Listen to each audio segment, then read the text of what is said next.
Bon après-midi à tous. En ce vendredi saint, nous sommes invités à méditer sur les blessures du Christ, un témoignage puissant de son amour pour l'humanité. Ses souffrances, à la fois physiques et spirituelles, reflètent les luttes et les blessures que nous portons dans nos propres vies. Les douleurs humaines exprimées dans la rupture, la perte et l'incertitude.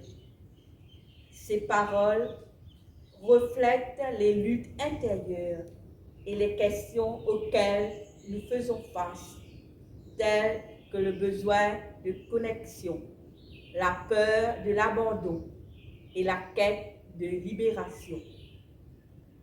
De la même manière que le Christ a porté les blessures de l'humanité sur ses épaules pour nous offrir la rédemption, nous sommes invités à explorer comment nos blessures personnelles peuvent se transformer en actes de pardon, d'amour et de résilience. Donc maintenant, nous voulons, autour de la croix, chanter notre reconnaissance, notre admiration, notre amour et surtout notre foi en un Dieu qui vient jusqu'à nous, qui vient prendre notre humanité par nos blessures à nous pour les transformer, transfigurer.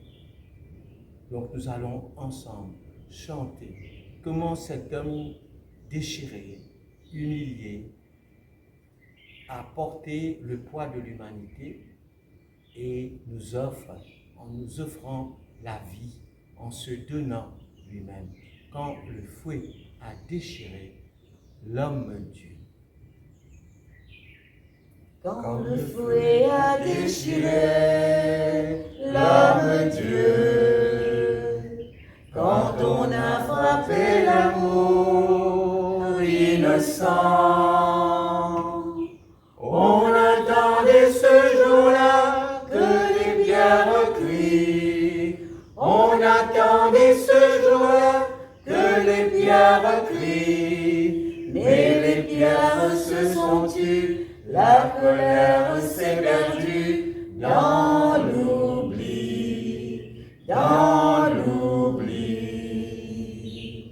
Quand l'épine a couronné l'homme-dieu, quand on a montré l'amour enchaîné, on attendait ce jour-là que les pierres crient. On attendait ce jour-là que les pierres crient. Mais les pierres se sont tues, la colère s'est perdue dans l'oubli, dans l'oubli. La croix, qui est le symbole par excellence de la foi chrétienne, du christianisme, ça symbole-là, il va venir d'un coup.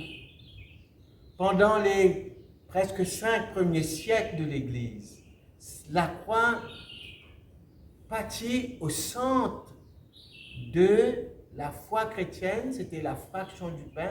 C'est progressivement, l'Église, il prend 5 siècles pour les réfléchir, méditer, pour les comprendre la centralité du mystère chrétien. Et qui fait que tu ne prends ça quand c'était les temps là, pour comprendre ça, parce que ça, dans le premier siècle là, ben, la communauté chrétienne, tu peux chercher à comprendre pour eux-mêmes ce qui finit d'arriver, et le sens de ce qui finit d'arriver sur la croix, dans le tombeau, et après, quand le tombeau s'ouvre à la résurrection, il faut du temps pour comprendre ça. Et c'est une trouve confrontée avec une grosse question. Sa question-là, c'est comment pour expliquer Jésus qui se trouve cloué sur la croix, humilié, bafoué, rejeté, meurtri, ensanglanté, éventré. Comment ça, Jésus-là, ça, l'humanité de Jésus-là qui est visible, tellement visible dans la passion, comment ça, Jésus-là, est en même temps Dieu. comment le divin et l'humain se manifestent à travers cet homme, l'homme Dieu qui nous fait chanter là.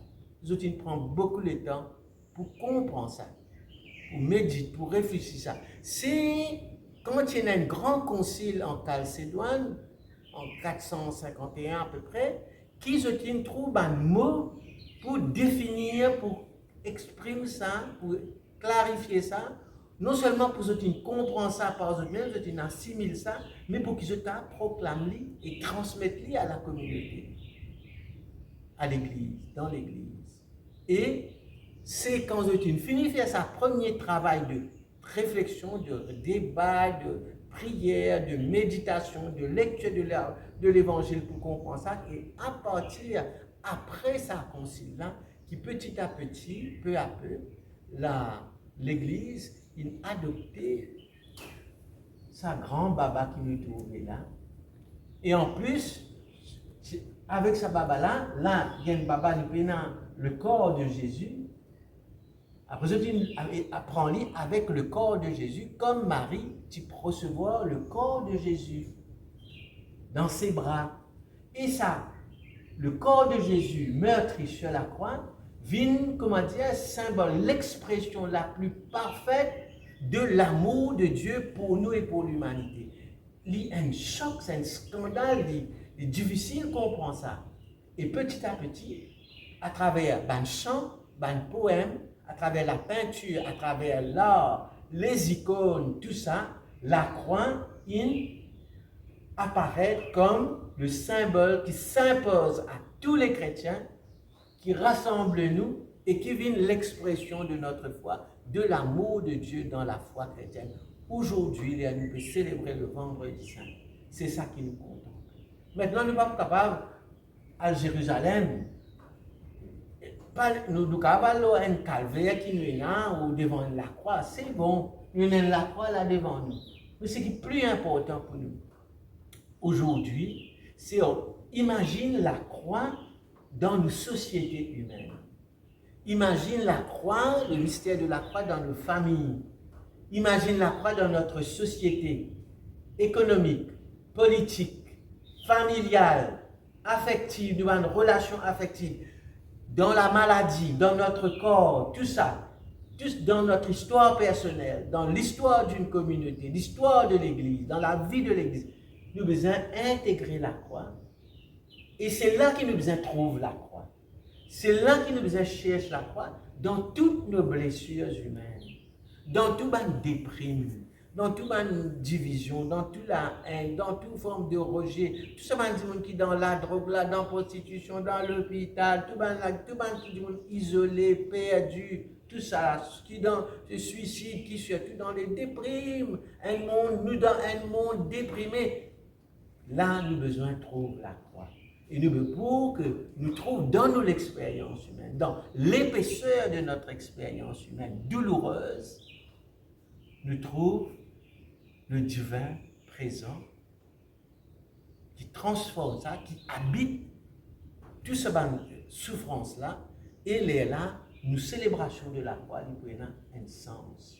Donc, moi, j'invite tous, chacun d'entre nous, qui peut rejoindre nous et qui est présent ici, comment dire, nous besoin cherche en nous toutes nos blessures personnelles, blessures familiales, dans la famille, commune dans nos familles, blessures dans l'église, blessures dans le monde du travail, dans la société, tout dans la maladie physique, corporelle, spirituelle, affective, tout le rejet qui nous expérimenté, toute la violence qui nous a expérimenté dans nos histoires, dans nos la vie, nous avons besoin de tourner vers ça, prendre tout ça avec nous, nous à la croix. Parce que si nous sans ça à la croix, Jésus il pour renvoyer nous ça. Parce qu'il même y a un Dieu blessé. Quand nous contempler, nous trouvons nous-mêmes, nous trouvons nos blessures dans ce blessure. Il renvoie nous ça parce que nous ne sommes pas capables d'échapper, éviter ça.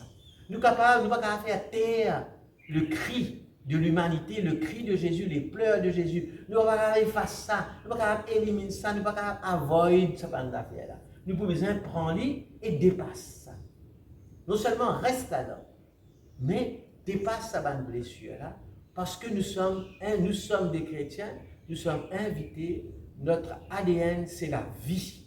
Dieu est un Dieu de vie, il faut chercher dans sa abîme de souffrance-là, la vie, l'espérance, la joie, le bonheur. Nous sommes faits pour cela. Et que ce bonheur-là passe à travers les blessures, à travers ça. Les blessures, ce n'est pas notre identité. Non.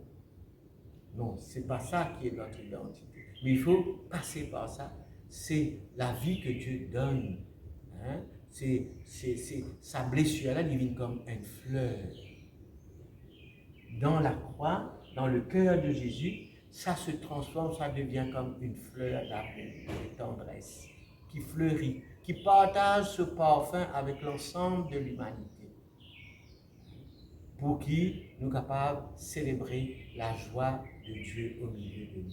Donc nous souhaitons tout ce vendredi saint, dans ce vendredi saint-là, pour contempler Jésus dans les blessures de ton humanité, dans les blessures de notre humanité, contempler les blessures de Jésus pour trouver l'espérance cachée à l'intérieur de ces blessures.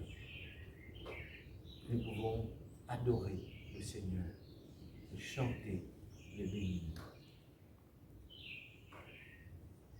Et en faisant, chacun d'entre nous, nous approcher de la croix pour dire notre affection, mais pas à ce morceau de bois, notre affection à un Dieu qui s'est fait homme et qui a partagé notre détresse.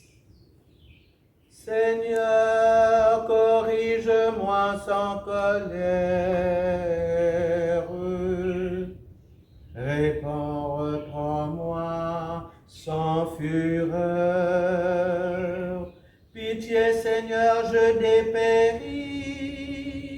Seigneur, guéris-moi, car je tremble de tous mes os. De toute mon âme je tremble. Et toi, Seigneur, que fais-tu? Reviens, Seigneur, délivre-moi, sauve-moi en raison de ton amour. Personne dans la mort n'invoque ton nom. Au séjour des morts, je te rends grâce. Je m'épuise à force de gémir, à force de gémir.